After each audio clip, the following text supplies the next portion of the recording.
Ang pagmamahal ay hindi sapat kapag walang emotional intelligence. May mga taong marunong magsabi ng mahal kita, pero hindi marunong umunawa. Ako ang taong laging umiintindi.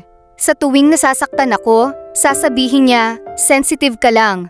Sa tuwing gusto kong magpaliwanag, sasabihin niya, drama mo na naman.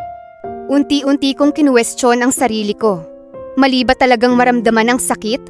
Mali bang gustuhin na pakinggan at intindihin? Hindi ko napansin na habang pinipilit kong iligtas ang relasyon namin, ako naman ang unti-unting nawawala. Ang taong walang emotional intelligence ay hindi laging masama. Pero kapag hindi siya marunong makinig, umako ng pagkakamali o respetuhin ang nararamdaman ng iba, nagiging sugat ang pagmamahal. Nakakapagod magmahal ng taong galit agad bago makinig. Nakakapagod magmahal ng taong lahat ng problema ay kasalanan mo. Nakakapagod magmahal ng taong hindi marunong magsabi ng, pasensya na. Minsan, ang katahimikan ay hindi peace. Pagod lang iyon. Pinilit kong maging matatag kahit gabi-gabi akong umiiyak. Pinilit kong intindihin siya, kahit ako na ang hindi niya maintindihan. Hanggang sa isang araw, napagtanto ko, hindi ko responsibilidad na turuan ang isang taong ayaw matutong umunawa. Hindi pagmamahal ang palaging ikaw ang umiiyak habang siya ay walang pakialam.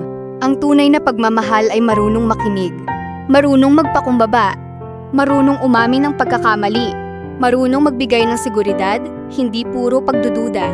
Kung palagi kang nagsosorry para lang matapos ang away kahit hindi mo kasalanan, kung natatakot ka nang magsabi ng nararamdaman dahil baka magalit siya, kung pakiramdam mo ay nag-iisa ka kahit may karelasyon ka, hindi iyon ang uri ng pagmamahal na deserve mo. Darating ang araw na pipiliin mong mahalin ang sarili mo. Hindi dahil tumigil kang magmahal, kundi dahil natutunan mong hindi dapat ipinagpapalit ang kapayapaan ng isip para lang may taong matawag na partner. Tandaan, ang taong tunay na nagmamahal ay hindi lang marunong magsabi ng I love you. Marunong din siyang umunawa, makinig, magpakumbaba, at alagaan ang puso mo.